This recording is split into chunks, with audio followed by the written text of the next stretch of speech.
तृतीय विश्वयुद्ध को नहीं बाबा भेंगा बड़ भविष्यवाणी। रूस राष्ट्रपति व्लादिमीर पुतिन हेबे विश्वर शक्तिशाली नेता। ध्वंस पाइब एही सबु देश, मृत्युर विभीषिका देखिब सारा विश्व।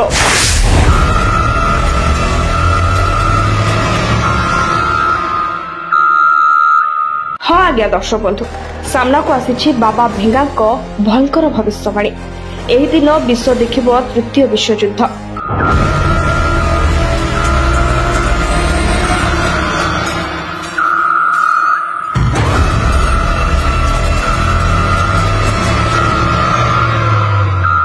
यह युद्ध पूर्वर आरंभ होई पश्चिम को व्यापिब।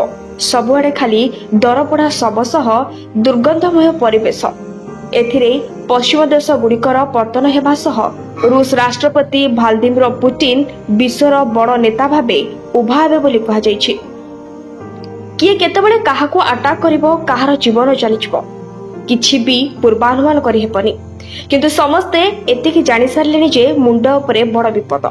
आ एही बड़ विपद संकेत दैछन्ती बाबा भेंगा। वर्तमान पर्यंत बाबा भेंगा भविष्यवाणी सब सत होइछि।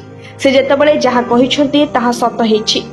आ एही क्रमरे से एबे सारा विश्व को चेताई दैछन्ती माड़ी आसुछि बड़ विपद। तांकर एही पूर्वानुमान परे सबु देश पडिछन्ती चिंतारे। आ किछि मास परे विदाय नेब 2025। आ नुआ वर्ष नुआ उत्साह सह नै आसीबो वर्ष 2026।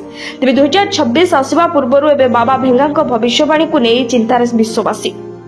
तांकर अनुगामी मतरे बाबा भेंगा आगामी वर्ष पई बहुत किछि आश्चर्यजनक भविष्यवाणी करिसेंती। जेउथिरे आगामी वर्ष तृतीय विश्वयुद्ध, एलियन सह संपर्क, एआईआर मनुष्य को नियंत्रण करिबार शक्ति एवं भयंकर प्राकृतिक विपर्यय रे पृथ्वीर 7-8% स्थलभाग ध्वंस होइछिबो। तृतीय विश्वयुद्ध पूर्वरु आरंभ होई पश्चिम को व्यापिब।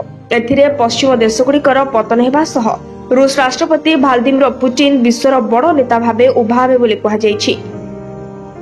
बाबा भेंगा आउ एक बड़ भविष्यवाणी हेउछि जे मनीष 2026 मसीह एलियन सहित संपर्क स्थापन करिपारे।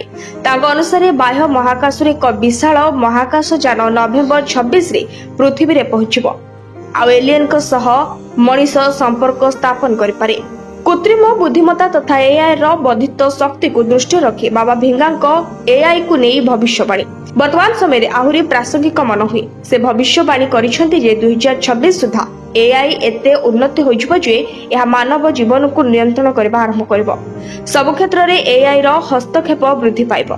बाबा भेंगा 2026 मसीह बड़ धरणर प्राकृतिक विपर्यय विषय मध्य भविष्यवाणी करछन्ती। भूमिकंप, ज्वालामुखी उद्गीरण एवं जलवायु परिवर्तन पूर्वानुमान करछन्ती। 2026 रे जो विपर्यय आसीबो सेथिरे पृथ्वीर 7-8% को स्थलभाग ध्वंस पाइबार आशंका करछन्ती बाबा भेंगा। तेबा बाबा भेंगा ए भविष्यवाणी केते सत हेबो ताहा तो समय कहबो।